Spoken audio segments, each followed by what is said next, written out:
Good evening to everybody. I am Raghavendra Patil, member of Kuempu Bhasha Bharati. First of all, I welcome Dr. Girish Bhattajakkar, President Kuempu Bhasha Bharati, and all the members of Kuempu Bhasha Bharati to this webinar. I welcome Professor N.S. Gundur, who will be speaking on Bendre and his poetry in this session of webinar.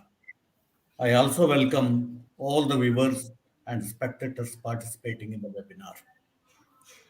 Kuempu Bhasha Bharati Pradhikara has been organizing a series of online lectures in English to introduce the great literary talents in Kannada language to non-Kannadiga readers. In the inaugural session on 21st of this month, the first Rashtrakavi of Kannada, Sri Govinda Pai, was introduced by a renowned translator, Dr. C. Nagana. And today, we are introducing a great nascent talent in Kannada poetry, Dattatreya Ramachandra Bendre. Dattatreya Ramachandra Bendre was born and brought up in Dharwad. He imbibed the rustic linguistic styles and dialects of Kannada prevalent around Dharwada, and out of them he evolved the most characteristic poetic style for himself. Kannada words before Bendre used to cast off their veils and stand before him naked and transparent.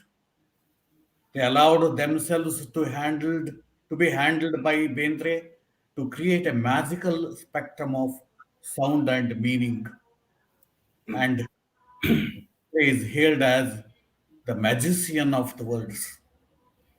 Dattatreya Bendre led an informal team of friends named as Gelayara Gumpu, the group of friends, which was actively involved in the search for a new language and style for new Kannada poetry. It is heartening to know that the language and style invented in Dharwad province by the activism of the members of Gelayara Gumpu was more creative and lively, as it is recorded by Professor S. Anantanarayana. Such a poet of great talent will now be introduced by the renowned critic and translator Professor N.S. Gundur. Professor N.S. Gundur is chairman of Department of Studies and Research in English, Tumkur University, Tumkur. He tells about himself as a teacher that discusses life, ideas, and literature with his students. Professor Gundur's teaching and writings are aimed at enlightening their targets about the values of life, the beauties of the ideas, and significance of study of literature. Professor N.S. Gundur has produced two books, namely Partition and English Fiction, and A Critical Introduction to Michel Foucault, a Kannada primer. Professor N.S. Gundur is also a freelance writer, and his articles appear frequently in Hindu, the Indian Express, and other English and Kannada periodicals.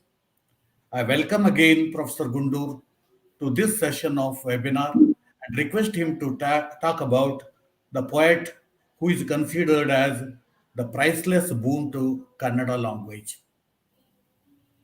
Professor Gundur. Sir, thank you. So, good evening, everybody. I am Dr. N.S. Gundur. I teach at Tumkur University. And before I proceed, first of all, it's an honor to be introduced by a great Kannada novelist, uh, Professor Raghavendra Patil. And I would like to thank Dr. Girish and members of Kuyempu Bharsha Bharati Pradhikara for giving me this opportunity to share my views on Dara Bendre. I have titled my topic like this: Dara Bendre, Upasaka Poet. And I will explain why I called him Upasaka Poet. And since this series is for the non Kannadigas, I will try to pitch my talk at a kind of elementary level.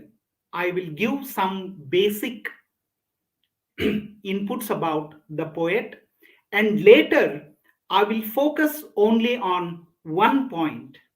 That point is how Bendre was a Upasaka poet, or I am not going to do a literary criticism of Bendre's poems. I will not analyze his poems. Already there are several critics since Kirtanath Kurtkoti, Amur, Professor Amur, and Shankar Mukherjee Punekar, and many scholars, Kannada scholars, including D.R. Nagaraj, have done this literary criticism. I will be in the later part of my talk, I will be trying to reconstruct how Bendre created literary culture in Dharwad, in North Karnataka, and how he made difference to the modern Kannada poetry. Let me begin with basic information about this poet. Uh, Dattatreya Ramachandra Bendre, known popularly as Varakavi, a gifted poet. He was born in Dharwad. Then, Dharwad region was under the Bombay Presidency of the British Empire. And he was born on 31st January 1896. And even in Karnataka University, 31st January is celebrated as Kavi Dina, Poets' Day. Bendre was born into a Chitpavan Marathi Brahmin family. His mother tongue was Marathi. His family migrated from Marathi speaking region to Shirahatti near Gadag in the old Dharwad district. But then his family shifted to Dharwad. Bendre lost his father when he was just 12 years old, and his mother, Ambabai, was a great influence on him along with his grandmother. Bendre identified his poetic self as Ambika Tanaya Datta. Datta, Dattatreya, Tanaya, the son, and Ambike, mother. Dattatreya, the son of Ambike. Matha, Sri Matha is his house name. You know, the figure of mother is a recurrent and dominant image in his poetry. But those who are familiar with English or European literature, I must tell, this is not just a pen name. Bendre himself would say, making a distinction between the man in flesh and blood, the historical figure Dattatreya, and the poet. He would poet Ambika Tanayadatta. He would say Ambika Tanayadatta would recite poems to him, and this particular historical figure with pen and paper would write in Sadhankeri of Dharwad. It's a remarkable thing, and we need to explore the theory of poetic self in Indian culture, which is radically different from the Western notion of author and the writer. Bendre completed his school education in Dharwad from 1904 to 1913. For his higher education, he left for Pune.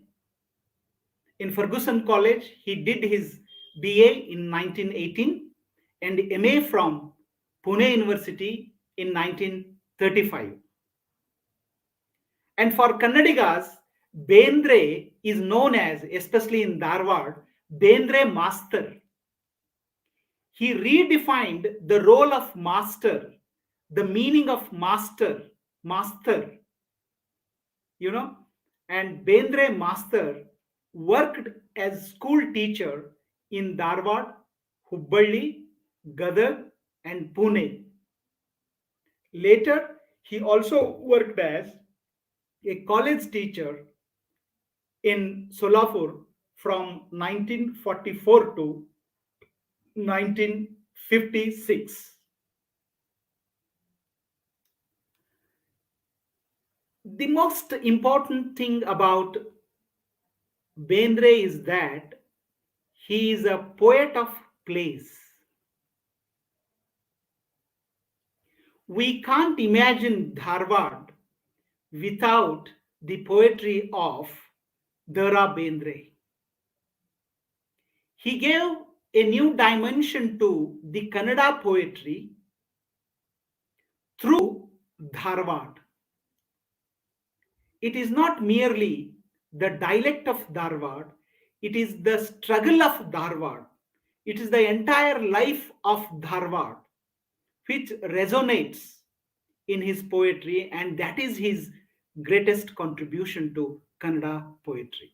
I will talk about Dharwadness and Dharwad Kannada as used by Dara Bendre a little later. He was a poet of place. This is very, very important. He not only made places, the place Dharwad, but the place Dharwad also made Bendre. It is interesting to explore the relationship between Dharwad and Bendre. His mother tongue was Marathi, his ancestors were Maharashtrians. There were two choices before him: to choose a place and the medium of expression for his poetry. Instead of Pune, he chose Dharwad. Instead of Marathi, he chose Kannada as a medium of his poetry.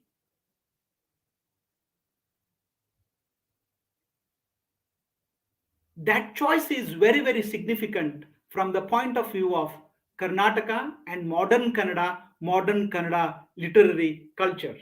He could have chosen to settle down in Pune. He could have chosen to work with the Marathi language, although he has written a couple of poems, poetry collections in Marathi.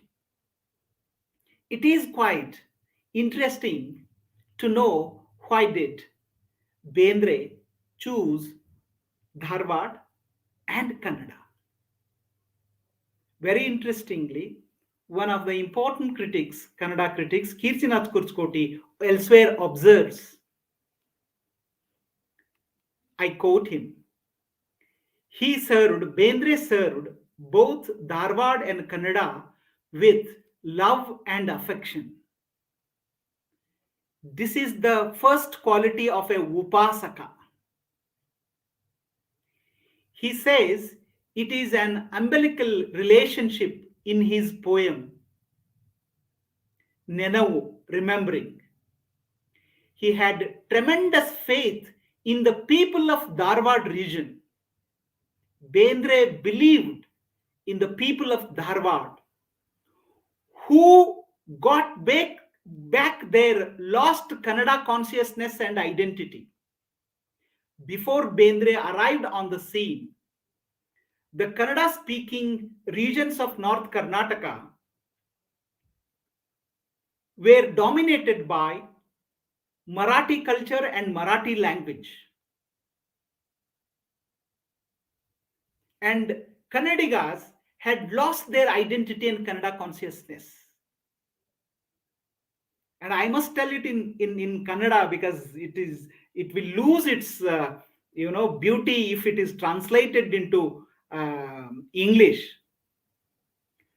ಧಾರವಾಡದ ಜನರ ದೈವ ಪೌರುಷದಲ್ಲಿ ಅವರಿಗೆ ನಂಬಿಕೆ ಇತ್ತು. ಧಾರವಾಡಿಗರು ತಮ್ಮ ಕನ್ನಡವನ್ನ ಕಳೆದುಕೊಂಡು ತಮ್ಮ ಕನ್ನಡವನ್ನ ಪಡೆದುಕೊಂಡ ಅದನ್ನ ಕಣ್ಣಾರೆ ಕಂಡಿದ್ರು ಅಂತ ಕುರ್ಚ್ಕೋಟಿ size. The story of this poet is not the story, the journey of a single poet. It is a journey of a nation in the making, the Kannada nation in the making. Bendre was a witness to this process of loss and gain of Kannada in Dharwad region. And it is a conscious choice on the part of Bendre to choose Kannada, to choose Dharwad. ಅದೊಂದು ಮಹಿಮೆ.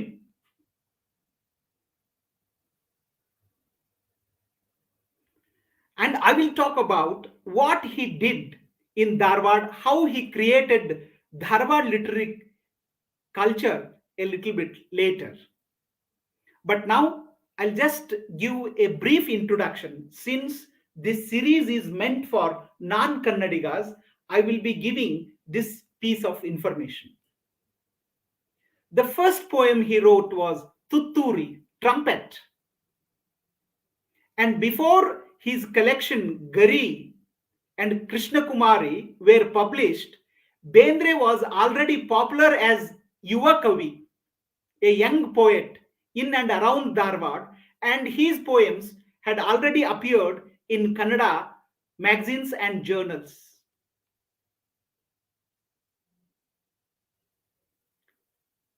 If the first poem, Tutturi, appears in 1918, the first collection of his poetry, Krishna Kumari, was published in 1922. Then followed Gari, Feathers, in 1932. Bendre has not written epics, but his entire poetry put together is Audumbaragate. It is in itself is epic. He also translated especially Kalidasa's Meghaduta, that is titled Kannada Meghaduta, and he has translated Kabir Vachanavali, and then 3 collections in Marathi, and some plays, prose writings like Kavadyoga and Sahityada Virata Purusa, and other prose writings. But he is essentially a poetic genius, perhaps the best modern Kannada poet. He inaugurated what we call the Navodaya period, the Renaissance, Kannada Renaissance period in 20th century. He also received awards and recognitions. He was a literary advisor to All India Radio at Dharwad. He received Central Sahitya Academy Award in 1957 for Aralu Maralu poetry collection. And of course, in 1973, Jnanpith Award for his Naku Tanti, 4 strings. He was also awarded Padma Shri in 1969. Couple of universities conferred upon him in recognition of his service to literature and culture, DLITs. He presided over Kannada Sahitya Sammelana at Shimoga in 1943.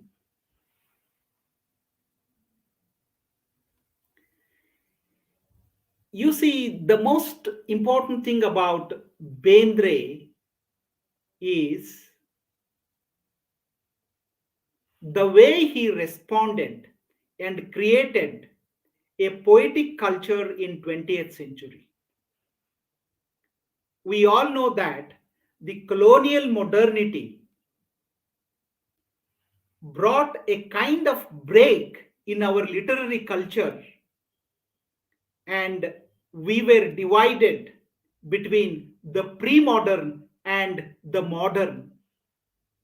We had lost the live tradition of our pre-modern poetic compositions. A new way of life, a new way of expression was waiting for us.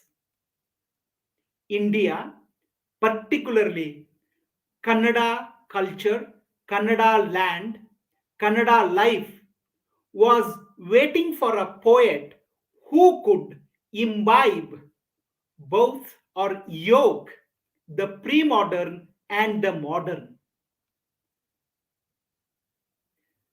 The distinction of combining the pre-modern and the modern in the sphere of poetry goes to Dara Bendre. He was a well-read man he had imbibed the entire pre-modern Kannada poetry, classical poetry, and his favorite poets were Raghavanka, Lakshmisha, and Ratnakara Varni. He devoted his nights and days for the study of these poets. And in his poetry, you can see the blood of this classical Kannada running through. Then, of course, he welcomed modernity.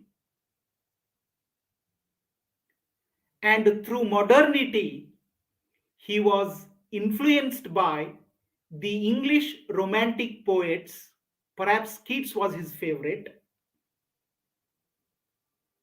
And then his philosophy of life was also shaped by Aurobindo, Rabindranath Tagore, and A.E.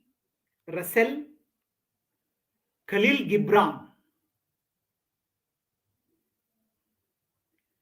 While writing a preface to Nadoja Chanvir Kanvi's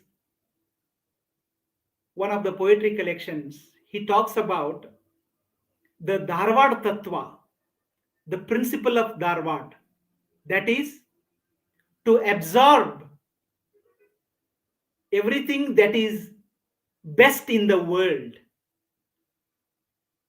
That is Vinaya, that is Dharwad Tattva, humility.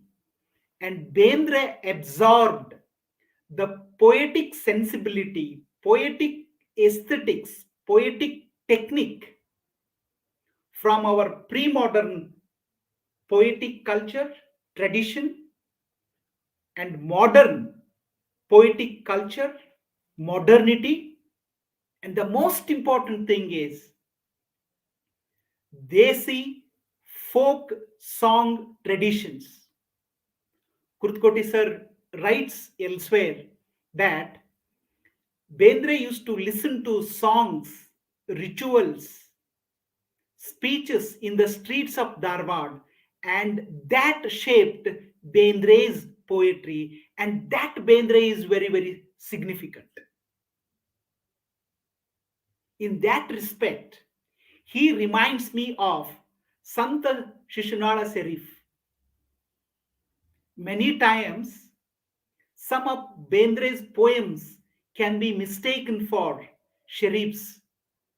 There is so much of resemblance. He is a modern Sharif. In as far as internalizing Desi folk song tradition, generally we call it Dharwad dialect, but it is something more than that.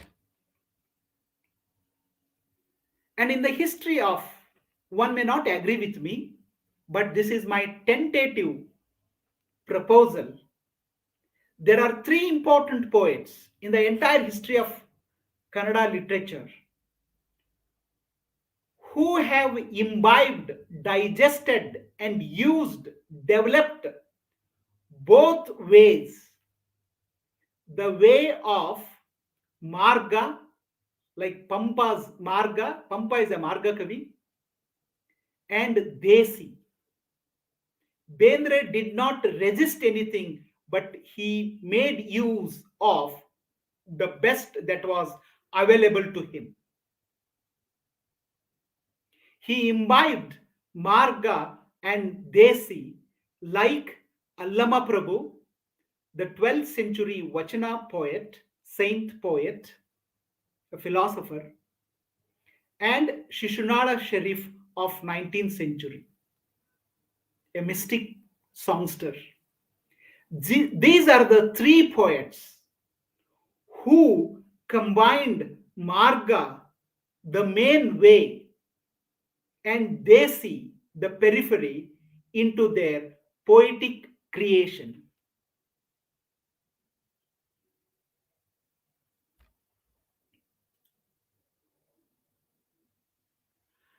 And now I must just give a slice of Bendre's poetry. Friends, I must tell you, I often felt that it is difficult to translate Bendre's poetry. It's, of course, it is difficult, but I appreciate the translation of Madhav Ajampur and Maitreyi Karnoor. Right now, Maitreyi Karnoor's translations are not available with me. She shared her translation with me. Right now, it is not available. But Madhav Ajampur's translation of Bendre's poetry into English are good resources for non-Kannadiga readers. https ://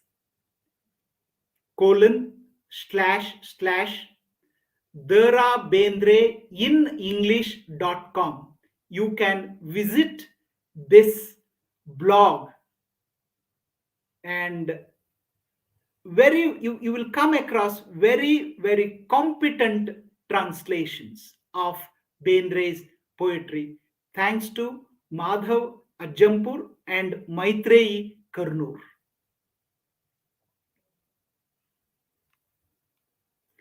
And just for, although, I'm a Kannadiga and also I'm a Dharwadi, I don't want to lose the Kannada flavor and Dharwad flavor. Yet, I would like to read, since this is meant for the non-Kannada readers, I would like to read one of Bendre's poems in translation. That is, Hakki Harutide Nodidira. Perhaps Bendre read this poem in one of Kannada Sahitya Sammelana, probably in Belgaum. If I am wrong, Raghavendra Patil sir should correct me. Hakki Harutide Nodidira. While preparing for this lecture, I read a couple of his poems. Nan ಮೈಯಲ್ಲಿ ಉಕ್ಕಿ ಬಂತು sir. We are generally lost in the bureaucracy of the university. Bendre ಅವರ ಕವಿತೆ ಓದಿದ ಮೇಲೆ ಅದು ಎಲ್ಲ ಹುರುಪೆ ಒಂದು ಬೇರೆ ಬಂತು. ಗಾರುಡಿಗ, ಮಾಂತ್ರಿಕ, magician. I will read this poem in translation. Night after night and day on day, here, there, up, down, and everywhere, 1 furlong, 2 and 3 away, before the eye blinks on this play, this bird is flying. Have you seen it? Hakki harutide nodidira? its feathered tails a blackish gray, its body colors like silvered rays, a pair of gold and roseate wings are by its side, flap, flap, flapping. ಹಕ್ಕಿ ಹಾರುತ್ತಿದೆ ನೋಡಿದಿರಾ? The bird is flying. Have you seen it? A hue that is of dark, cloudy spear. Its wings beat hard against the air. It is wavered a garland of the stars and made the sun and moon its eyes. ಹಕ್ಕಿ ಹಾರುತ್ತಿದೆ ನೋಡಿದಿರಾ? The bird is flying. Have you seen it? Threshing the sheaves of kingdom states, gulping the limits of the earthly vast, upping and downing the continents, pecking on crowned heads glorious. The bird is flying. Have you seen it? ಹಕ್ಕಿ ಹಾರುತ್ತಿದೆ ನೋಡಿದಿರಾ? Wiping the fate of countless ages, showing hidden fortunes between the Manu sages, vitalizing life by the flapping of its wings, cheering the newborns of the newborn spring. The bird is flying. Have you seen it? ಹಕ್ಕಿ ಹಾರುತ್ತಿದೆ ನೋಡಿದಿರಾ? Outflying the boundary of the silver town, drinking the water of the city of the moon, and then to sing, to play, to fly, to soar, rising and alighting on the grounds of Mars. The bird is flying. Have you seen it? It has reached the edges of the spacely sphere, its beaks outstretched to what is past there. Who knows what sort of plans it has to find and crack more universes? The bird is flying. Have you seen it?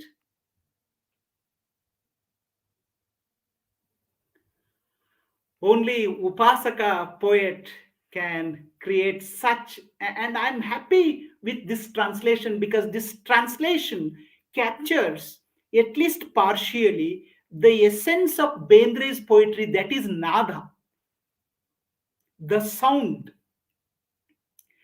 Bendre actually, since he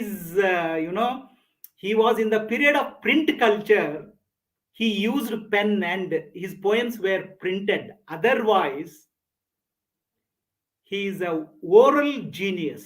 His words are not just carriers of meanings, but they are the carriers of mantra, sound, nada. And somebody has described it, the auditory aspect of his poetry. It is not meant for the readers, it is also meant for the listeners. That is the greatness. He will make us listen.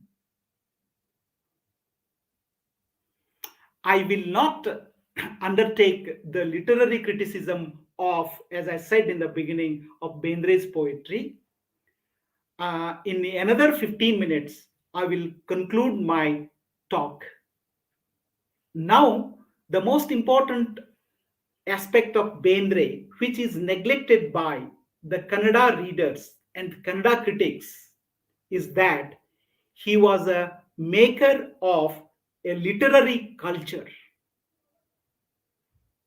He did not simply sit at home and write and publish his poetry. He cultivated, he created poets around him, Sarudayas around him, lovers of poetry around him. Therefore, he is a Upasaka of poetry, Upasaka poet. He served poetry, he served Kannada, he served Dharwad, he served literary culture in modern Karnataka. That is very, very important.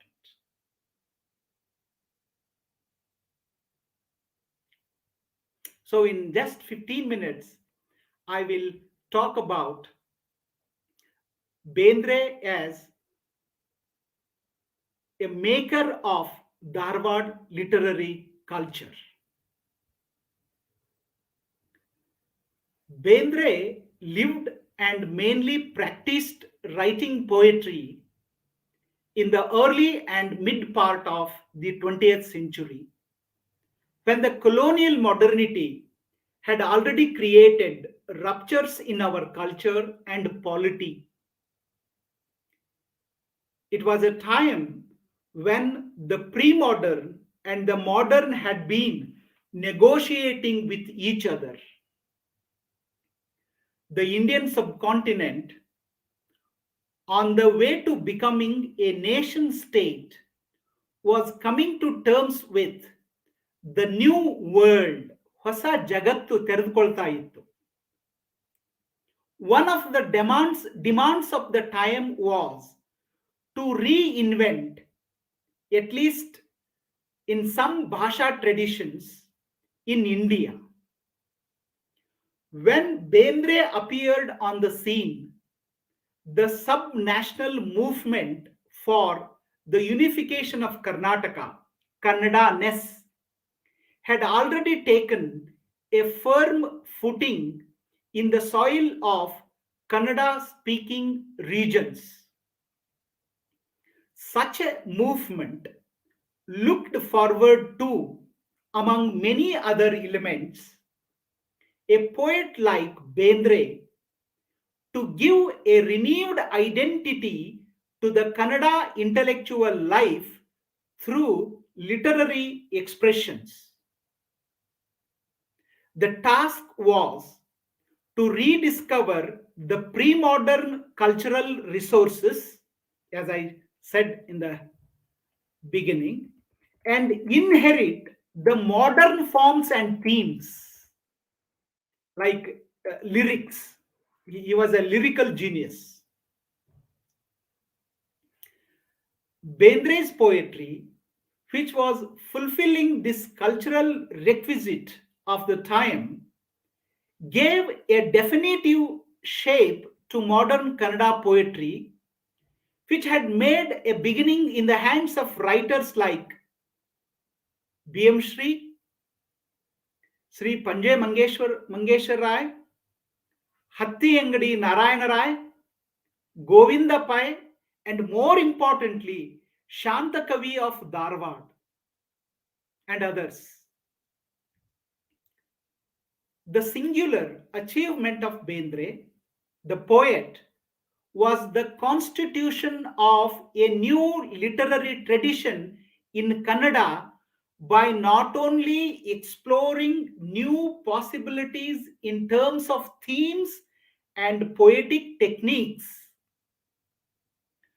but also by fashioning the Kannada language, especially the dialect of North Karnataka or Dharwad Kannada, as a literary language. Ambika Tanaya Datta, in this sense, has been an epoch-making Kannada poet. Bendre created a poetic tradition for the modern Kannadigas.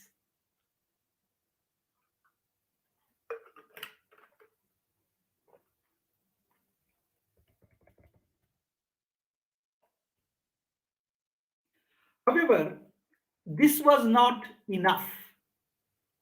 Those times also made another demand, that was the creation and cultivation of the public culture, the public sphere. It was not sufficient for the Bendre generation to produce literary texts alone, but more importantly, to create a new consciousness in public mind that could appreciate the new poetry and follow suit. The task was to create readers first. One can write, but one also needs to create. That was the demand of the time, that was the need of the time, to create readers. The Kannada speaking regions were scattered, and especially in Dharwad region, Marathi dominated so much that the British officials ruling from the Bombay presidency came to know much later that the people of this region spoke Kannada.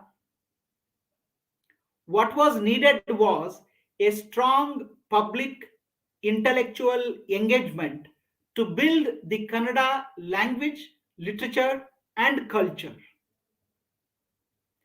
Some institutions, civil institutions like Karnataka Vidyavardhaka Sangha,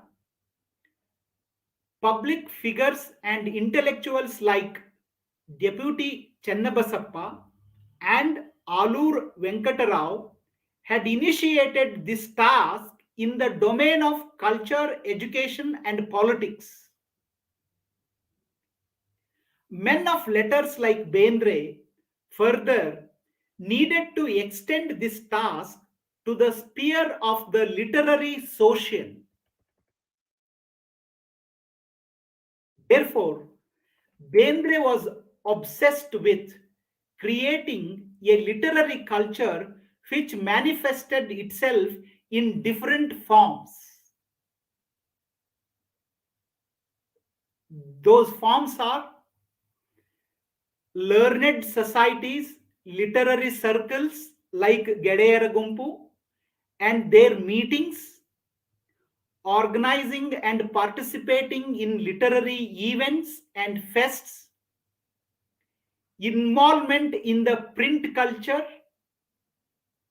and more importantly, he was a great conversationalist.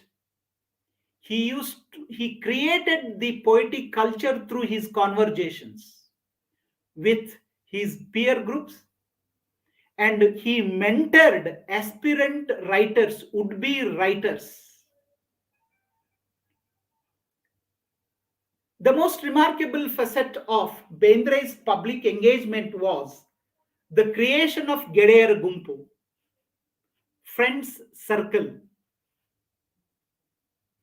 Raghavendra Patil sir mentioned about it in his introduction.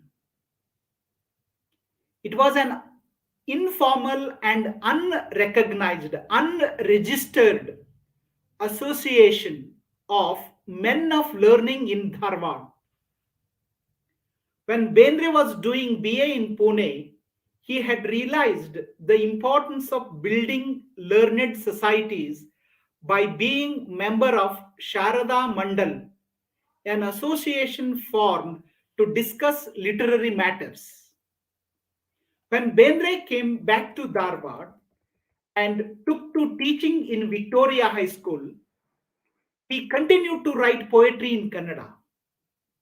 Then Bendre the poet became the Bendre the teacher, Bendre master. He not only taught his students what was in the syllabus, but also engaged with them by developing in them a taste for literature and art. Thus, he extended the meaning of being a teacher by mentoring students to become would-be writers, Kaleya Upasakaru. According to V.K. Gokak, for Bendre, the boys in the school could be the best possible friends. Bendre turned his students into friends. Thus, in 1920s, Gedeyara Gumpu, I am focusing on Gedeyara Gumpu because this is very, very significant in the history of modern Karnataka. It included students of Bendre. Probably Shamba Joshi was also there. He might not be his student. He was not. It began to work as an informal coming together of friends that produced a literary culture in Dharwad. Bendre did not want the circle to become a formal organization with office bearers. Therefore, the idea of the friendship it embodied invited the members of the Gump to commit themselves more to friendship than to predetermined intellectual goals. Bendre, who headed this group without headship, not only mentored writers like Betageri Krishna Sharma, V.K. Goka, G.B. Joshi, Ramshi Muguli, Prahlad Naregal, Krishna Kumar Kallur, Shego Kulkarni, Narayan Sangam, Belagaonkar, Govind Chudki, so many of that generation.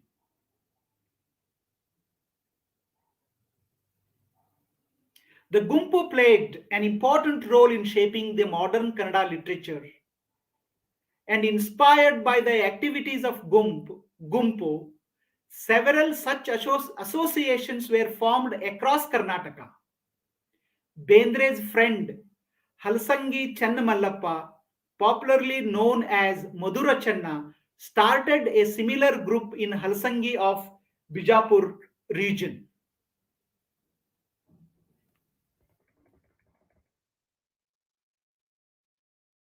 Sir, how many minutes I should have?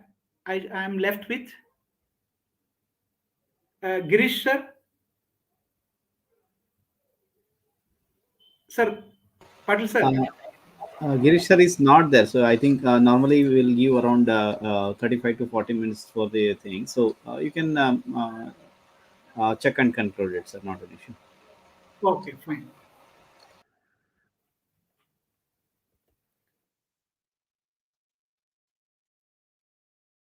You know, Bendre introduced even modernity to Gumpu.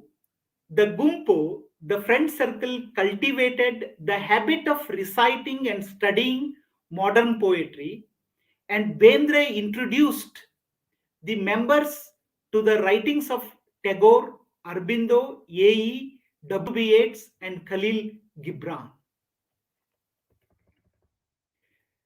Besides, the Gumpu initiated cultural festivals such as Nada Habba, Mahanavami Utsava, Pampotsava, Vidyarannotsava, and Shantakavi Tithi, etc. So I'm trying to draw your attention to Bendre's work as a creator of literary culture, not merely the writer.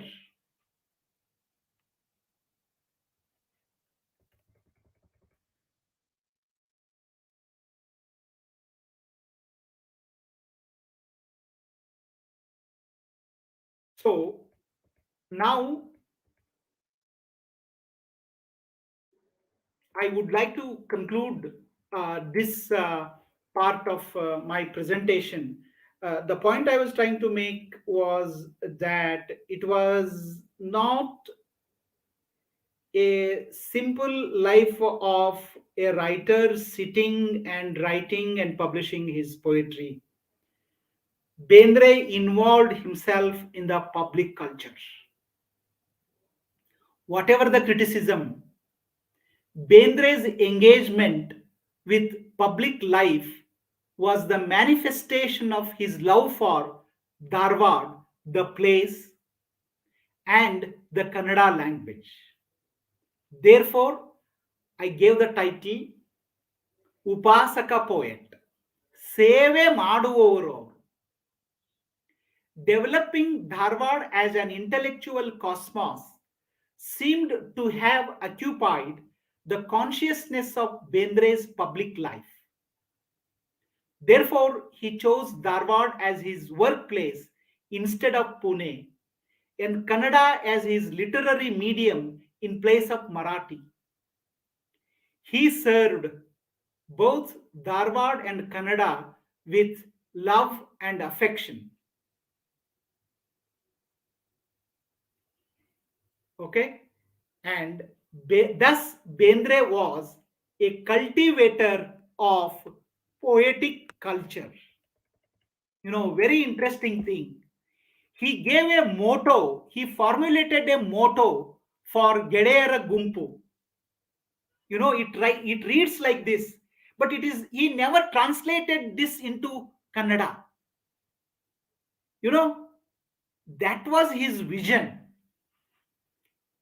The motto he gave to Gedeyara Gumpu was this: mine is but a flower's wish to leave some seeds behind. I will repeat. Mine is but a flower's wish to leave some seeds behind. Ladies and gentlemen, the seeds of his poetry have been producing flowers and fruits for the Kannada culture. The task before us is to remember Bendre's public life in order to refashion a fresh literary culture for the contemporary Kannada life. I once again thank Kuvempu Bhasha Pradhikara for giving me this opportunity, and I was happy to share this platform with our contemporary great novelist Raghavendra Patilji. Thank you, ladies and gentlemen.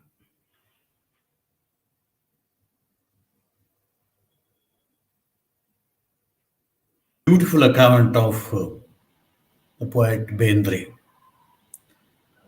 Your narrative about Bendre has definitely increased our appetite for Kannada poetry in general and Bendre's poetry in particular. Bendre's contribution to the Kannada world was a word null, nalume, volume, the friendship. He hailed the value of the friendship. I express my hearty thanks to you for having rendered a beautiful account of Dr. Dara Bendre. I express hearty thanks to Dr. Girish Bhatt Ajakar, for having organized such a meaningful series of webinars. I also express thanks to all the members of Kuvempu Bhasha Bharati Pradhikara and all the audiences who participated in this session of webinar. Thank you all.